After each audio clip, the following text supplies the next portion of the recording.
And I'm glad that we can do this in person today. Thank you very much for joining us. Mr. Gadkari, since we are talking about energy transition, and this is something that governments around the world are grappling with at this point in time, India has also set out very clear roadmap across different sectors in terms of what we want to achieve. We are, of course, committed to the objectives of COP26 as well.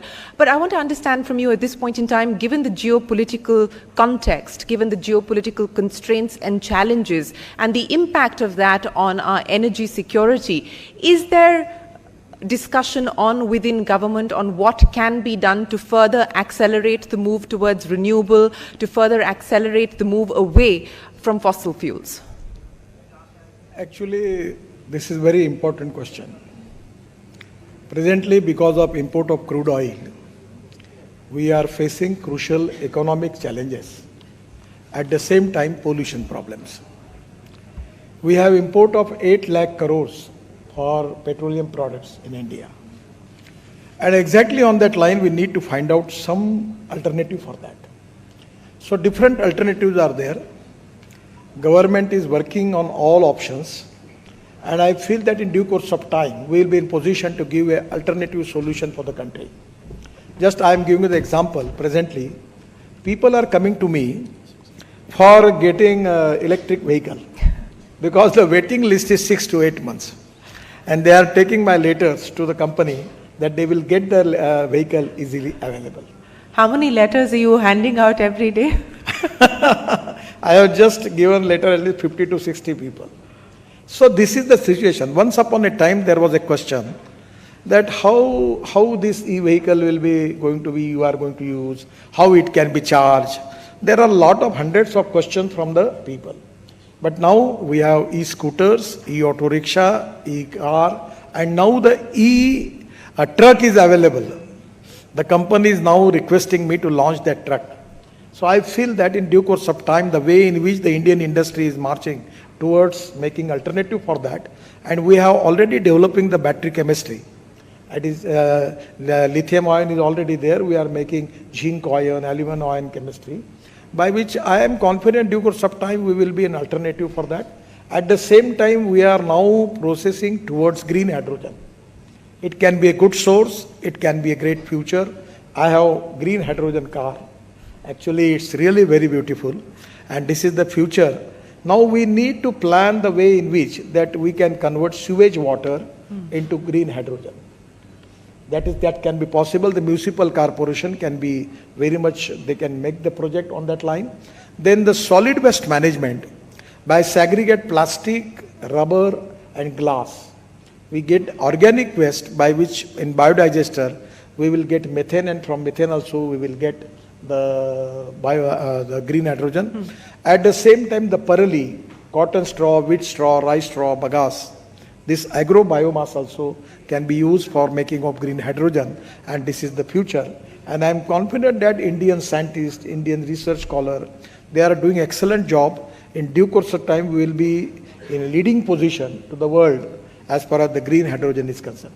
You know, several issues that you've spoken of there. Let me try and unpack this, but let's continue with the EV story since you brought that up. And there has been a significant acceleration, especially in the past 1 year. In fact, if you just take a look at the EV category as far as two-wheelers are concerned, of course on a small base, but over the previous year, it's a growth of over 200%, in fact, more than 200%.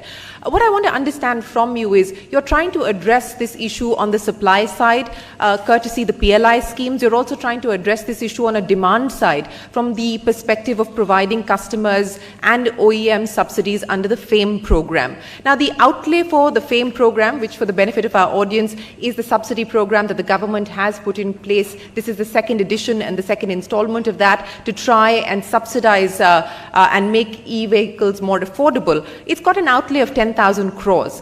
As this sector grows, as sales pick up, clearly that's not going to be enough. Are you looking at a FAME 3 and also at a larger outlay, and how will the government manage what will be required on the subsidy front as we move forward?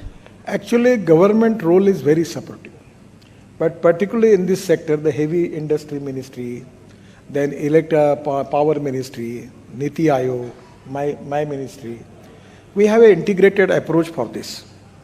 Production Link Institute PLI scheme is of rupees 57,000 crore to boost auto sector manufacturing in the country, localization of auto parts focusing on export, and 5 crore new jobs by 2025.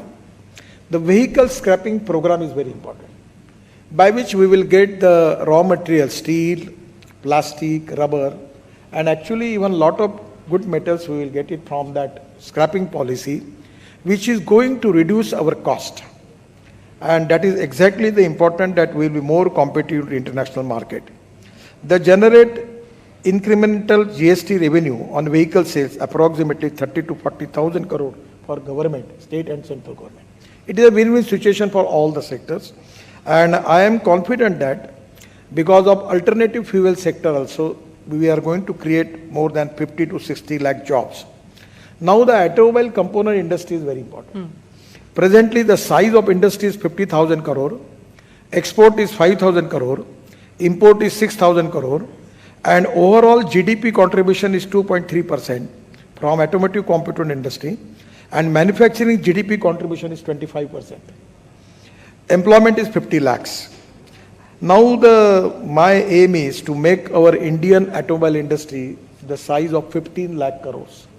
And for that reason, our plan is to make India as #1 manufacturing hub for all type of two-wheelers, three-wheelers, four-wheelers, buses and trucks. And now it can be possible because all reputed brands in the world, all are present in India.